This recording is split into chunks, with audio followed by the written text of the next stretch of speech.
तान लिन के कुछ प्रशिक्षुओं ने लिन जिन को पहचान लिया, इसलिए उन्होंने उसे देखते ही तुरंत सलाम किया। मूल्यांकनकर्ता लिन, प्रमुख कहाँ है? वह पीछे वाले हॉल में है। मैं जाकर उसे रिपोर्ट दूंगा। लिन जिन ने उन्हें विदा किया। कोई जरूरत नहीं, मैं खुद जाकर उसे ढूंढ लूंगा। तुम लोग आगे बढ़ो। लिन जिन ने उन्हें विदा किया। मेरी कोई जरूरत नहीं है, मैं खुद जाकर उसे ढूंढ लूंगा। तुम लोग आगे बढ़ो। और इसलिए लिन जिन सीधे पीछे वाले हॉल की ओर चला गया। इस बीच तान लिन अपने हाथ में एक पत्र पढ़ते हुए भौहें सिकोड़ रही थी। यह उसके पिता तान जुन का पत्र था, जो आज ही आया था। उन्हें उम्मीद थी कि तान लिन को जल्द से जल्द शाही राजधानी के बीस्ट अप्रेजल एसोसिएशन मुख्यालय में वापस भेजा जा सकेगा, ताकि वह एक महत्वपूर्ण चयन में भाग ले सके। टैन लिन को बारीकियां पता थी। यह प्रीमियम राष्ट्र की बीस्ट अप्रेजल अकादमी हेवनली स्पाइरल के लिए भर्ती परीक्षा थी। हेवनली स्पाइरल राष्ट्र मध्य महाद्वीप का सबसे मजबूत राष्ट्र था, इसलिए स्वाभाविक रूप से इसकी बीस्ट अप्रेजल अकादमी भी मध्य महाद्वीप की सबसे मजबूत थी। टैन लिन के पिता ने पहले हेवनली स्पाइरल राष्ट्र की बीस्ट अप्रेजल अकादमी में अध्ययन किया था। आमतौर पर अकादमी केवल रैंक 1 और रैंक 2 के छात्रों को ही स्वीकार करती थी। हालांकि वहां बहुत से लोग थे जो वहां पढ़ना चाहते थे, इसलिए अकादमी में प्रवेश पाना मुश्किल था और भर्ती के मानदंड बेहद सख्त थे। टैन लिन पिछले साल जाना चाहती थी, लेकिन असफल रही। लेकिन इस बार टैन जुन ने उसे बताया कि शाखा प्रबंधक के रूप में उसके अनुभव के कारण उसके पास होने की संभावना बहुत अधिक होगी। टैन लिन स्पष्ट रूप से जाना चाहता था, लेकिन पहले मेपल सिटी में किसी को कार्यभार संभालना था। अब उसे किसकी तलाश करनी चाहिए? क्या उसे मुख्यालय से किसी को भेजने के लिए कहना पड़ा? टैन लिन के दिमाग में वास्तव में एक उम्मीदवार था और वह थी लिन जिन। हालांकि लिन जिन अभी तक वापस नहीं आई थी। उसे कल ही निकलना था, इसलिए वह किसी भी देरी को बर्दाश्त नहीं कर सकती थी। जैसे ही तान लिन चिंतित हो रहा था, लिन जिन अंदर आया। पहली नजर में टैन लिन को लगा कि उसकी आंखें उसे धोखा दे रही हैं। वह अचानक कैसे प्रकट हो गया ठीक उसी समय जब वह उसके बारे में सोच रही थी। टैन लिन को इस बात का बिल्कुल भी अंदाजा नहीं था कि लिन जिन शाही राजधानी में है। उसे सिर्फ इतना पता था कि लिन जिन कुछ काम निपटाने के लिए शाही राजधानी गया था। उसे उम्मीद नहीं थी कि वह इतने लंबे समय तक गायब रहेगा। उसके पिता टैन जुन ने अपने पत्र में लिन जिन का जिक्र किया था, लेकिन वे सिर्फ 10 दिन पहले ही मिले थे। तान शुन ने शाही राजधानी में घटित अजीब घटनाओं के बारे में कुछ भी नहीं बताया, इसलिए तान लिन को कुछ पता नहीं चला कि क्या हो रहा था। हालांकि यह अच्छी बात थी कि लिन जिन वापस आ गया था। जब उसने उसे देखा तो वह तुरंत उसका स्वागत करने के लिए उठ खड़ी हुई। चीफ टैन लिन, मुझे खेद है, लिन जिन ने माफी मांगते हुए कहा। इस बार उनकी लंबी अनुपस्थिति ने टैन लिन के लिए कुछ परेशानी पैदा की होगी, इसलिए उसे अभी किसी और बात की परवाह नहीं थी। पहले माफी मांग लेना निश्चित रूप से कोई समस्या नहीं होगी। दूसरी ओर टैन लिन को इस बात से कोई फर्क नहीं पड़ा। उसने लिन जिन को बैठाया और कहा, मूल्यांकनकर्ता लिन, तुम आखिरकार वापस आ गए। मैं कल जा रही हूँ। तुम जा रहे हो? तुम कहाँ जा रहे हो? लिन जिन हैरान रह गया। आखिरकार तान लिन के शब्द अप्रत्याशित थे। मेरी बात ध्यान से सुनो। टैन लिन को एहसास हुआ कि वह बहुत जल्दबाजी कर रही है, इसलिए उसने लिन जिन को पूरी कहानी बता दी।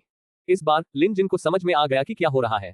जानवर मूल्यांकनकर्ता समुदाय में हर कोई हेवनली स्पाइरल अकादमी के बारे में जानता था। यह मध्य महाद्वीप का सबसे अच्छा जानवर मूल्यांकनकर्ता स्कूल था। इसे पवित्र भूमि कहना कोई अतिशयोक्ति नहीं होगी। ऐसा कहा जाता था कि अकादमी में सबसे खराब शिक्षक रैंक 3 का जानवर मूल्यांकनकर्ता था। कई रैंक 4 के जानवर मूल्यांकनकर्ता और यहाँ तक कि रैंक 5 के जानवर मूल्यांकनकर्ता भी थे। इस स्थान को पशु मूल्यांकनकर्ताओं की पवित्र भूमि कहना कोई अतिशयोक्ति नहीं होगी। चीफ टैन लिन, बधाई हो, लिन जिन ने कहा। यह वाकई बधाई देने लायक बात थी। आखिरकार यह हेवनली स्पाइरल अकेडमी थी। वहां पढ़ाई कर पाना जाहिर तौर पर बड़ी बात थी। ये यहाँ शाखा प्रमुख होने से कहीं बेहतर था, इसलिए मुझे किसी ऐसे व्यक्ति को ढूंढना होगा जो ये काम संभाल सके, टैन लिन ने लिन जिन की ओर देखते हुए कहा। लिन जिन का दिल धड़क उठा, लेकिन वह अंदाजा लगा सकता था कि टैन लिन इसी वजह से उसे ढूंढ रही होगी। लिन जिन की क्षमताओं में जबरदस्त सुधार हुआ था। घातक जानवरों के संग्रहालय के बिना भी उनके जानवरों का मूल्यांकन करने का कौशल निश्चित रूप से रैंक 2 जानवर मूल्यांकनकर्ता के मानक तक पहुंच सकता था। वह रैंक 3 जानवर मूल्यांकनकर्ता के मानक तक पहुंचने में भी सक्षम हो सकता है। इससे किसी छोटे शहर की शाखा का प्रमुख बनना कोई समस्या नहीं होगी। जहां तक उम्र की बात है तो यह और भी कम मुद्दा था। टैन लिन उससे ज्यादा बड़ी नहीं थी और वह एक महिला थी। अगर वह ऐसा कर सकती है तो लिन जिन भी कर सकती है। इसलिए लिन जिन ने प्रस्ताव को अस्वीकार नहीं किया और इसे स्वीकार कर लिया। टैन लिन ने हंसते हुए कहा, आप निश्चित रूप से आश्वस्त हैं, लेकिन निष्पक्षता से कहें तो मूल्यांकनकर्ता लिन, आपकी योग्यताएं वास्तव में मुझसे बेहतर हैं। इसीलिए मैंने आपकी सिफारिश की। टैन लिन विनम्र नहीं थी। वह किसी और से बेहतर जानती थी कि लिन जिन की जानवरों का मूल्यांकन करने और उनका इलाज करने की क्षमता कितनी अच्छी थी। शायद ये लिन जिन की बदौलत था कि उसे हेवनली स्पाइरल अकादमी में स्वीकार किया गया था। हाल ही में वह लिन जिन की मूल्यांकन रिपोर्ट का अध्ययन कर रही थी। कभी कभी वह लिन जिन के साथ उनके कौशल पर चर्चा भी करती थी। जैसा कि कहा जाता है, किसी विशेषज्ञ के साथ शतरंज खेलने से उनके शतरंज कौशल में भी सुधार होता है। ये जानवरों के मूल्यांकन के लिए भी वैसा ही था। इतने लंबे समय तक लिन जिन के अधीन काम करने के बाद उसके मानक और क्षितिज स्वाभाविक रूप से बेहतर हो गए थे, इसलिए वह बिना किसी बाधा के परीक्षा पास करने में सक्षम थी। शायद ऐसा इसलिए था क्योंकि वे जाने वाले थे और उन्हें आखिरी बार बात किए हुए काफी समय हो गया था। दोनों ने पूरी दोपहर बातें की। लिन जिन ने उसे जानवरों के मूल्यांकन के बारे में और बताने की पूरी कोशिश की। बेशक टैन लिन शाही राजधानी की उनकी यात्रा के बारे में उत्सुक थी, इसलिए लिन जिन ने कुछ चीजें चुनी और उन्हें उनके बारे में बताया। हालांकि दोपहर को किसी ने आकर उन्हें बताया कि सिटी लॉर्ड मैनर से कोई आया है। नाखुश होकर टैन लिन ने इसे नजरअंदाज कर दिया, लेकिन बाहर खड़ा व्यक्ति चिल्लाया, नगरपालिका स्वयं आ गई है। लिन जिन को बाहर जाकर देखना पड़ा। शहर के राजा बाय अक्सर नहीं आते। क्या इस बार उन्हें कुछ हो गया? टैन लिन हैरान दिख रहा था। लिन जिन मुस्कुराया। वह अब बहुत शांत था। टैन लिन अभी भी प्रमुख थी, इसलिए अगर कुछ हुआ तो उसे ही इससे निपटना होगा। इसलिए लिन जिन ने कोई कदम नहीं उठाया। ये जानते हुए कि उसका जाने का कोई इरादा नहीं है, टैन लिन खुद बाहर चली गई। हालांकि लिन जिन ने अभी चाय की चुस्की ली ही थी कि तान लिन शहर के राजा बाई जेनकोन के साथ अंदर आ गया। मूल्यांकनकर्ता लिन, शहर के स्वामी बाई आपके लिए यहाँ है। टैन लिन हैरान दिख रहा था। लिन जिन ने जल्दी से अपने हाथ से चाय का कप नीचे रखा और उनका स्वागत करने के लिए बाहर आया। शहर के स्वामी के रूप में बाई जेनकोन मेपल सिटी में सर्वोच्च पद पर थे। अगर कोई महत्वपूर्ण बात नहीं होती तो वे व्यक्तिगत रूप से प्रकट नहीं होते थे। हालांकि आज का मामला बहुत महत्वपूर्ण था। यह जेड ड्रैगन किंगडम के सम्राट का फरमान था, इसलिए बाई जेनकोन को इसे गंभीरता से लेना था और अपना काम अच्छे से करना था। लिन जिन को देखते ही बाई जेनकोन ने थोड़ी सी भी विनम्रता नहीं दिखाई। मूल्यांकन लिन, मैंने सुना है कि आप अभी शाही राजधानी से लौटे हैं, इसलिए मैं इतनी दूर से यहाँ आया हूँ। क्या मैंने आपको परेशान किया? उसके शब्द समझ से परे थे। बाई जेनकोन पहले ऐसा नहीं था। तब वह अधिकार से भरपूर था और कम से कम दिखावा तो करता था, लेकिन अब वह हमेशा मुस्कुराता रहता था। लिन जिन ने जल्दी से सलामी दी। आप किस बारे में बात कर रहे हैं, शहर के राजा बाई? जब आप मुझसे मिलने आए हैं तो इसे उपद्रव कैसे माना जा सकता है? बाई जेनकोन हंसा, लेकिन इस मामले पर ज्यादा बात नहीं की। इसके बजाय उसने कुछ निकाला, एक शाही फरमान। मूल्यांकन लिन, यह महामहिम द्वारा लिखा गया था। मैं इसे उनकी ओर से आगे बढ़ाऊंगा। इतना कहकर उन्होंने अपना गला साफ किया और गंभीरतापूर्वक इसे पढ़ा। जेड ड्रैगन किंगडम में वास्तव में घुटने टेकने का चलन नहीं था, इसलिए भले ही यह शाही आदेश हो, इसे स्वीकार करने के लिए किसी को घुटने टेकने की जरूरत नहीं थी, बस किसी को झुकना था। यद्यपि इस आदेश की विषय वस्तु आकर्षक थी, फिर भी इसका मूल अर्थ समझना आसान था। लिन जिन समझ गया। संक्षेप में, उनके योगदान के कारण महामहिम ने अपने अधिकार का इस्तेमाल करके बीस्ट अप्रेजल एसोसिएशन को उन्हें बढ़ावा देने के लिए अपवाद बनाया। यह महामहिम की उदारता का प्रदर्शन था। लिन जिन अब रैंक 2 का जानवर मूल्यांकन करता था। अगर उसे पदोन्नति चाहिए थी तो उसे अपनी अगली पदोन्नति का इंतजार करना होगा और एक खास परीक्षा पास करनी होगी। हालांकि हर चीज के अपवाद थे। मुख्यालय के पास वास्तव में विशेष पदोन्नति देने के लिए विशेष विशेषाधिकार थे। हालांकि वे सामान्य परिस्थितियों में इसका उपयोग नहीं करेंगे, क्योंकि सम्राट हेकियान ने बात की थी, इसलिए यह कोई समस्या नहीं होगी। इसलिए सख्ती से कहा जाए तो लिन जिन ने एक अपवाद बनाया था और उन्हें रैंक 2 से रैंक 3 जानवर मूल्यांकनकर्ता के रूप में पदोन्नत किया गया था। यह सिर्फ शाही आदेश नहीं था, यहाँ तक कि उनके 3 छल्ले वाले जानवर के प्रतीक आस्तीन गार्ड को भी वितरित किया गया था। बेशक शाही राजधानी का सम्राट अपनी योजना बनाने और कार्यों को अंजाम देने में बहुत कुशल था। लिन जिन भी इस बात को लेकर उत्सुक था कि मेपल सिटी लौटते ही शाही फरमान क्यों आ गया। न थोड़ा पहले, न थोड़ा बाद में। शायद ये भी सम्राट द्वारा ही तय किया गया था। जब जासूसों को पता चला कि वह वापस आ गया है, तभी शाही फरमान शहर के राजा के महल में भेजा गया। बेशक ये सिर्फ लिन जिन का अनुमान था, लेकिन उसे यकीन था कि सम्राट हेकियान ऐसा क्यों करेंगे। ऐसा इसलिए था क्योंकि क्यूरेटर बहुत डराने वाला था। क्यूरेटर के डर के कारण ही महामहिम ने क्यूरेटर को अपनी ओर आकर्षित करने के लिए लिन जिन का इस्तेमाल किया। कम से कम ऐसा करने से सम्राट को चैन की नींद तो आ सकती थी। लिन जिन ने सोचा कि अगर सम्राट को पता चलेगा कि क्यूरेटर इस दुनिया में मौजूद नहीं है तो वह किस तरह का भाव व्यक्त करेगा। बेशक ऐसा नहीं था कि क्यूरेटर मौजूद नहीं था। क्यूरेटर लिन जिन था और वह घातक जानवरों के संग्रहालय का प्रतिनिधित्व करता था। एक तरह से क्यूरेटर घातक जानवरों का संग्रहालय था। सम्राट के लिए इस पदोन्नति विशेषाधिकार के लिए लड़ना आसान नहीं था, इसलिए लिन जिन के पास इसे अस्वीकार करने का कोई कारण नहीं था। आखिरकार जितनी जल्दी वह अपना रैंक 3 प्राप्त कर लेगा उतना ही बेहतर होगा। इसलिए लिन जिन ने झुककर सम्राट को उनकी दयालुता के लिए धन्यवाद दिया और शाही आदेश को स्वीकार कर लिया। बाई जेनकोन का धनुष लिन जिन से भी अधिक चकित था। हालांकि वह पहले से ही शाही आदेश की विषय वस्तु जानता था, फिर भी वह समझ नहीं पा रहा था कि महामहिम ऐसा आदेश क्यों जारी करेंगे। उसे इसके पीछे का सटीक कारण तो नहीं पता था, लेकिन ये स्पष्ट था कि लिन जिन को भविष्य में महानता प्राप्त करनी थी। इसमें कोई संदेह नहीं था। दूसरे शब्दों में, अब से वह केवल इस आदमी से दोस्ती कर सकता था। मूल्यांकन लिन, बधाई हो, बाई जेनकोन ने मुस्कुराते हुए कहा। अब जब मेपल सिटी के पास रैंक 3 बीस्ट अप्रेजर था शहर के स्वामी के रूप में, तो उसे स्वाभाविक रूप से खुद पर गर्व था। इसके अलावा लिन जिन अलग था। राष्ट्र के संरक्षक ने पहले ही लिन जिन को राष्ट्र के संरक्षक के रूप में भर्ती करने का आदेश जारी कर दिया था।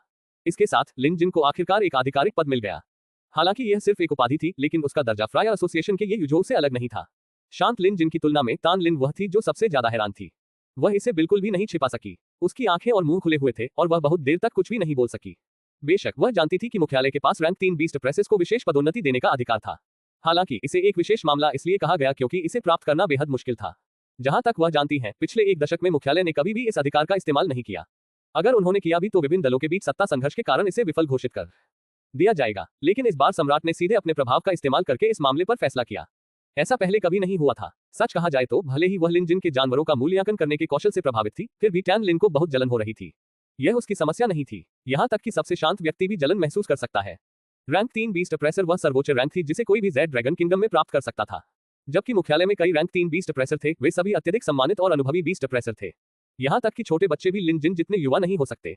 इससे पहले लिन जिन मेपल सिटी के इतिहास में सबसे कम उम्र के रैंक 2 जानवर मूल्यांकन करता थे, लेकिन अब वह संभवतः जेड ड्रैगन किंगडम के इतिहास में सबसे कम उम्र के रैंक 3 जानवर मूल्यांकन करता थे।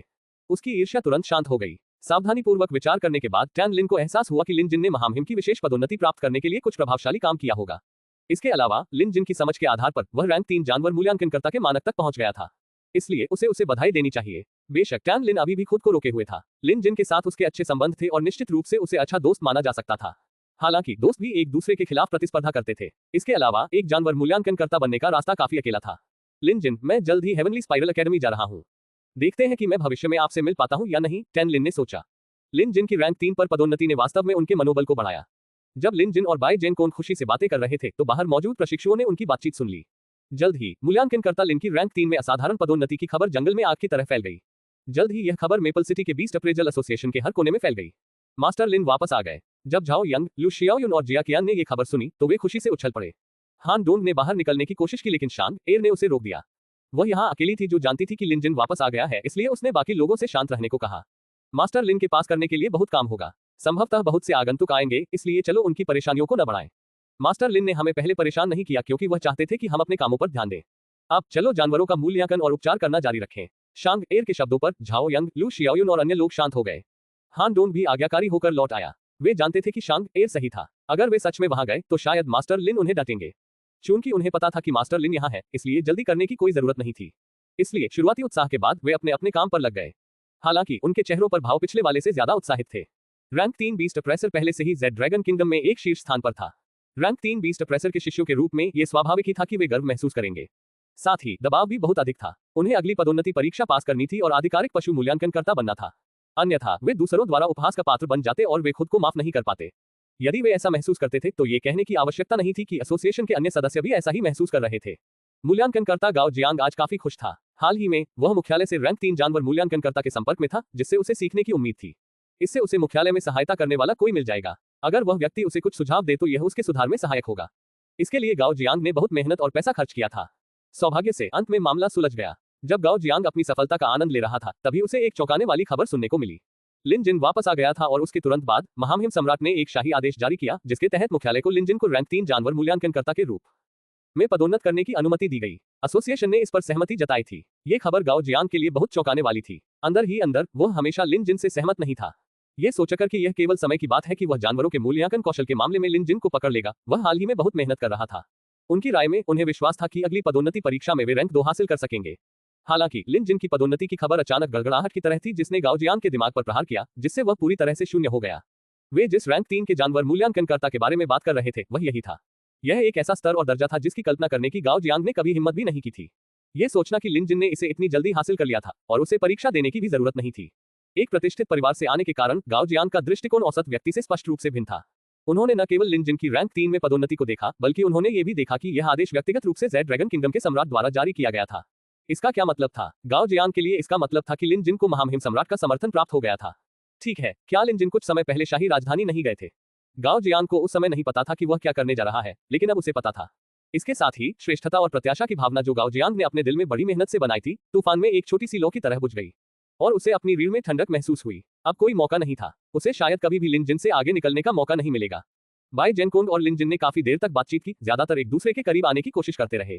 अंत में जब कुछ और कहने को नहीं बचा तो बाई जेनकोंग ने लिन जिन को अलविदा कहा। लेकिन जाने से पहले उसने ईमानदारी से लिन जिन को आमंत्रित किया कि जब भी उसके पास समय हो वह सिटी लॉर्ड मैनर में आए।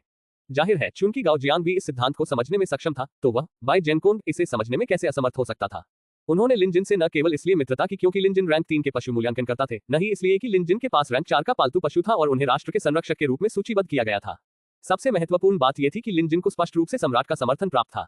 यही कारण था कि बाई जेनकोंग लिन जिन के साथ इतना विनम्र और मैत्रीपूर्ण था। स्पष्ट शब्दों में कहें तो बाई जेनकोंग अब लिन जिन को नाराज नहीं कर सकता था। बाई जेनकोंग के जाने के बाद टैन लिन ने लिन जिन का कई बार गहन अध्ययन किया और फिर कहा, मूल्यांकनकर्ता लिन, मैं स्वर्गीय सर्पिल अकादमी की इस यात्रा के दौरान निश्चित रूप से अपना सर्वश्रेष्ठ प्रदर्शन करूंगा। जब मैं वापस आऊंगा तो निश्चित रूप से आपसे मिलूंगा। यह एक महान इच्छा और प्रतिज्ञा थी। पहले तो लिन जिन ने इस बारे में ज्यादा नहीं सोचा, लेकिन जब उसने देखा कि टैन लिन कितनी गंभीर थी तो उसे पता चल गया कि वह स्वर्ग से कोई प्रतिज्ञा कर रही है। इसलिए लिन जिन ने सिर हिलाया और उसकी सफलता की कामना की। बेशक लिन जिन को पता था कि जब वह पहली बार टैन लिन से मिला था तो वह उसके सबसे करीब थी। तब से उनके बीच की खाई और चौड़ी होती चली गई। टैन लिन भविष्य में कभी भी उससे आगे नहीं निकल पाएगी। इसके बाद बीस्ट अप्रेजल एसोसिएशन के कई लोग उन्हें बधाई देने आए। वे जिस रैंक 3 के जानवर मूल्यांकनकर्ता के बारे में बात कर रहे थे वह maple city Z dragon kingdom में सबसे समृद्ध जगह नहीं थी, इसलिए इसने पहले कभी रैंक 3 के जानवर मूल्यांकनकर्ता को जन्म नहीं दिया था। ऐसा पहली बार हुआ था। जो लोग उसे बधाई देने आए थे वे ज्यादातर ईमानदार थे। इनमें एसोसिएशन के वरिष्ठ सदस्य और कुछ प्रभारी लोग भी शामिल थे। शुरू में टैन लिन का पक्ष काफी विशाल था, लेकिन अधिक लोगों के साथ ये भीड़भाड़ वाला हो गया। जब टैन लिन ने देखा कि एसोसिएशन के अधिकांश प्रभारी लोग मौजूद हैं तो उसे लगा कि नए अध्यक्ष की घोषणा करने का यह एक अच्छा अवसर है। वह अगले दिन जा रही थी, इसलिए यह बात कहने का ये सबसे उपयुक्त समय था और इसलिए टैन लिन ने अपनी योजना और निर्णय का खुलासा किया। हालांकि भीड़ हैरान थी, लेकिन किसी ने कुछ नहीं कहा। आखिरकार लिन जिन पहले से ही रैंक 3 जानवर मूल्यांकन करता था। अपने पद के साथ उसे एक छोटे शहर की शाखा का प्रमुख बनाना उसकी प्रतिभा की बर्बादी होगी। चूंकि लिन जिन इस पर सहमत हो गया था, इसलिए वह अपनी बात से पीछे नहीं हटेगा। लिन जिन के लिए यह एक दोहरा आशीर्वाद था। हालांकि लिन जिन की वर्तमान मनस्थिति को देखते हुए, चाहे वह रैंक 3 बीस्ट प्रेसर के रूप में असाधारण पदोन्नति हो या मेपल सिटी के बीस्ट प्रेसल एसोसिएशन के प्रमुख का पद, वे सभी मामूली मामले थे।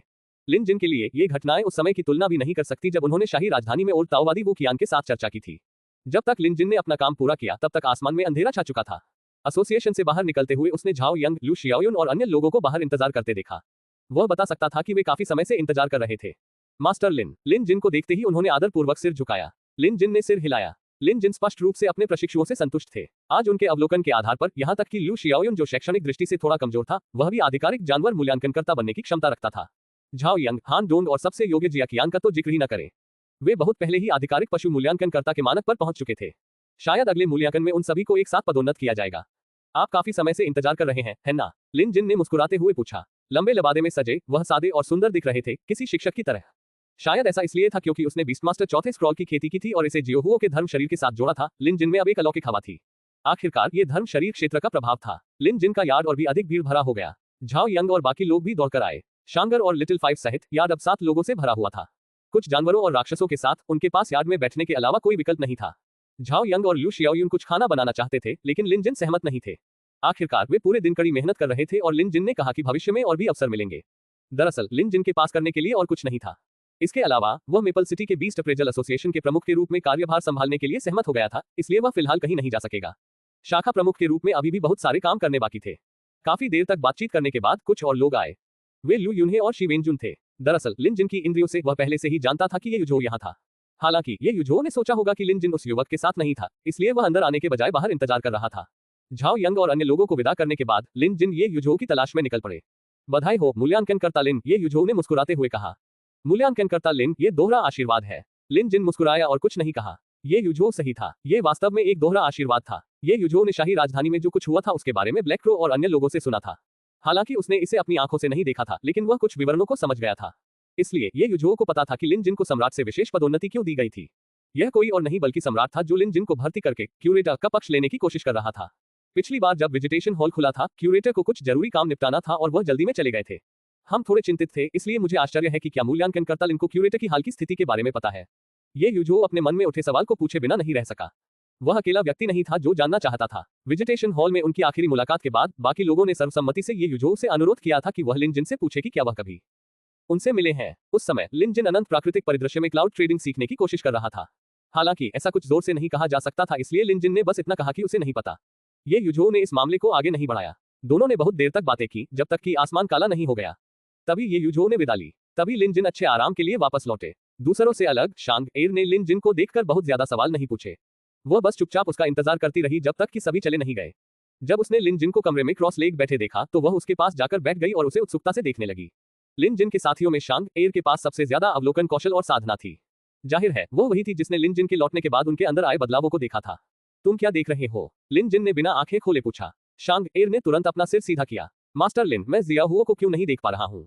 लिन जिन ने ठहाका लगाया। अपने हाथ के एक झटके से लिन जिन के हाथ से अचानक आग की लपटें फूट पड़ी और जमीन पर जियाहुओ के रूप में प्रकट हुई। बीस्टमास्टर फोर्थ स्क्रॉल ने रक्त अनुबंध के मालिक और पालतू जानवर को एक में विलय करने और अपनी अलौकिक शक्तियों को साझा करने की अनुमति दी। इसने मालिक को किसी भी समय पालतू जानवर को अलग करने की भी अनुमति दी। ये सुनकर शांगेर की आंखें चमक उठी। क्या ये बीस्टमास्टर स्क्रॉल है? शांग एर स्पष्ट रूप से इस खेती पद्धति के बारे में पर्याप्त जानकारी रखता था। ये सही है। लिन जिन ने सिर हिलाया। जियाहुओ अभी भी बिल्ली के बच्चे के आकार का था। बाहर कूदने के बाद वह इधर उधर खेलने लगा। ये देखकर शांग एर ने भी जियाहुओ में बदलाव देखा। वह बीस्टमास्टर स्क्रॉल को पहचान सकती थी, लेकिन वह धर्म निकायों के बारे में नहीं जानती थी। इस बीच लिन जिन ने देखा कि शांग एर ने राक्षसी शास्त्र की साधना में सफलता प्राप्त कर ली है। अब जब वह वापस आ गया है तो वह उसे कुछ संकेत दे सकता है। हालांकि शांग एर की वर्तमान साधना गति के साथ जानवर ऊर्जा संरचना के पहले 3 भाग अब उसके लिए पर्याप्त नहीं थे। सफलता प्राप्त करने और सुधार करने के लिए उसे पशु ऊर्जा संरचना के चौथे भाग की आवश्यकता होगी। लिन जिन लंबे समय से ऐसा करने की योजना बना रहा था, लेकिन अपने व्यस्त कार्यक्रम के कारण वह मूल्यांकन किए गए जानवरों की संख्या बढ़ाने में कामयाब नहीं हो पाया। अब उसे इस पर विचार करना था। कल से लिन जिन आधिकारिक तौर पर मेपल सिटी की शाखा के प्रमुख का पदभार संभालेंगे। बेशक वे अभी केवल कार्यवाहक प्रमुख होंगे। आधिकारिक नियुक्ति मुख्यालय द्वारा की जानी चाहिए, लेकिन ये सोचकर कि कोई भी उसे रोक नहीं सकेगा। अगर ऐसा होता भी तो भी महामहिम इसे पारित करने का कोई रास्ता खोज लेते। इसलिए यह ऐसी चीज नहीं थी जिसके बारे में लिन जिन को चिंता करनी थी। अगला कदम, मुझे संग्रहालय में दर्ज जानवरों की संख्या बढ़ाने का तरीका सोचना होगा। लिन जिन ने खुद से बुदबुदाया। अगले दिन लिन जाओ सुबह जल्दी उठकर तान लिन को शहर के दरवाजे पर विदा करने गई। आखिरकार वह इस बार स्वर्गीय सर्पिल राष्ट्र जा रही थी। भले ही वह एक चील जानवर पर सवार हो, लेकिन जेड ड्रैगन किंगडम तक पहुंचने में उसे कम से कम 7 से 8 दिन लगेंगे। अगर वह जमीन के रास्ते पहाड़ों और नदियों को पार करके यात्रा करती तो कम से कम कई महीने लग जाते। कौन जानता था कि इस बिछड़ने के बाद वे फिर कब मिलेंगे। एक मित्र के रूप में लिन जिन को उसे व्यक्तिगत रूप से विदा करना पड़ा। टैन लिन बेफिक्र होकर चली गई। उसने कल ही एसोसिएशन के काम लिन जिन को सौंप दिए थे। बाकी छोटी मोटी बातों के लिए उसने लिन जिन से कहा कि वह उन्हें अपने हिसाब से संभाले।